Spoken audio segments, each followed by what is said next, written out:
Jadi hari ini memang ada deklarasi dari Aliansi Advokat Indonesia terhadap Prabowo Gibran.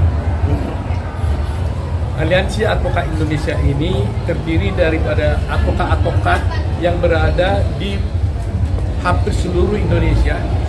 Ada tercatat 24 provinsi dan puluhan kota. Dan hari ini semuanya hadir, terdiri lebih kurang 4.000 orang, lebih saya kira 4.000. Kita sekan 4.000 tapi ternyata banyak berdiri, saya perkirakan bisa 5.000 orang ini kan. Nah, kita memberikan dukungan ini karena kita ingin bahwa negeri kita ini, negara kita akan negeri yang baik.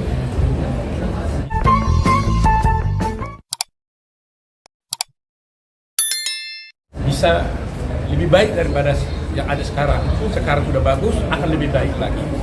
Gitu prinsip kita. Nah, oleh karena itu Aliansi Advokat Indonesia akan mengawal pemilu dan memperjuangkan Prabowo Gibran menjadi Presiden Indonesia. Baik sekarang ini, baik nanti setelah beliau terpilih, kemungkinan besar bisa aja terjadi ada sengketa-sengketa, kita akan lakukan pembelaan-pembelaan terhadap itu.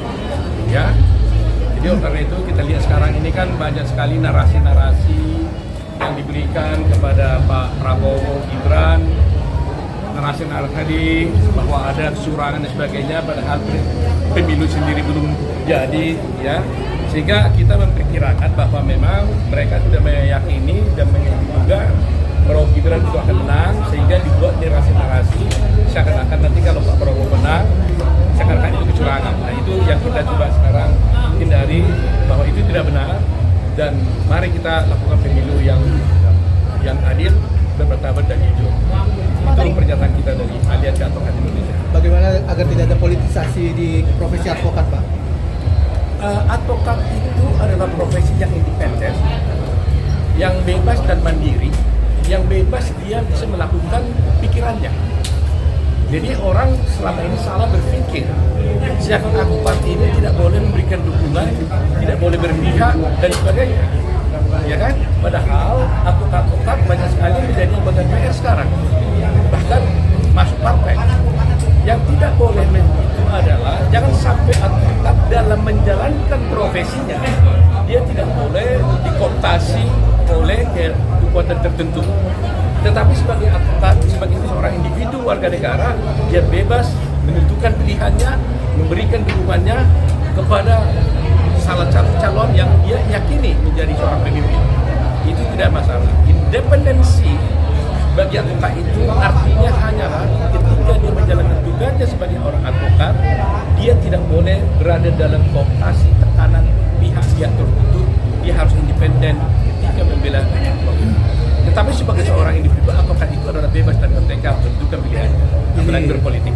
Di tingkat organisasi peradinya sendiri nggak ada gerak? Kalau organisasi kita tidak bawa di sini, makanya kita walaupun saya ini ketua umum peradi, ya saya boleh pastikan memang kita ini kan ada 70.000 orang peradi, tetapi di sini kami tidak menamakan di peradi. Walaupun faktanya saya harus akui hampir semuanya ya banyak sekali anggota peradi, pengurus peradi yang menjadi anggota daripada Aliansi Advokat ini. Jadi, tapi kami tetap harus menjaga independensi dari organisasi sendiri, sehingga walaupun semuanya lebih kurang banyak sekali, Anda lihat begitu banyak, ya, tetapi kami menyamakan dirinya dengan Aliansi Advokat Indonesia yang berjuang untuk Pak Prabowo. Pak, capres di dalam mengatakan kalau yakin nih Pak Jokowi ke mendukung Pak Prabowo, ini apakah berkaitan dengan pernyataan memihak Pak Jokowi kemarin? Kita harus bisa melihat kan, karena selama ini ada anggapan yang keliru, seakan-akan seorang presiden itu dalam arti tidak bisa memihak, tidak boleh berkampanye dan sebagainya. Padahal undang-undang pemilu pasal 281 ayat 1 sudah tegas menyatakan bahwa dalam hal berkampanye presiden itu boleh, gubernur boleh, menteri itu boleh. Nah, kalau seorang presiden dibolehkan berkampanye, itu artinya pasti dia juga berpihak dong. Masa dia berkampanye untuk 3 calon umpamanya, kan pasti 1 calon. Nah, itu kan berarti secara substantif harus kita maknai bahwa presiden itu bisa berpihak.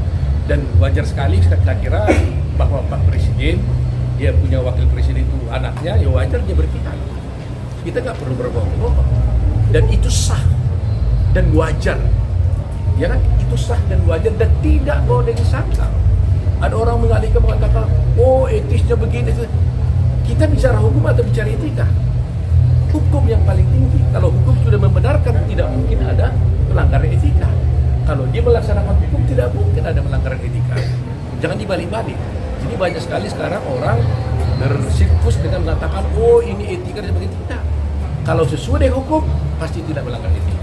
Pak, capres-cawapres belum ada yang dari kalangan advokat, Pak. Menurut Bapak, gimana, Pak? Bagaimana? Capres-cawapres belum ada yang dari kalangan advokat. Ya, pada waktunya kan akan tiba nanti kan. Kalau di Amerika banyak sekali itu capres dari semua akan tiba kan. Nah, ini kan ada dari seorang insinyur, kemudian politisi, banyak jenderal, kembali ke jenderal lagi. Tunggu waktunya akan muncul seorang. Kapan kira-kira? Kapan? Berdoa lah. Oke ya, makasih ya. Ya Pak.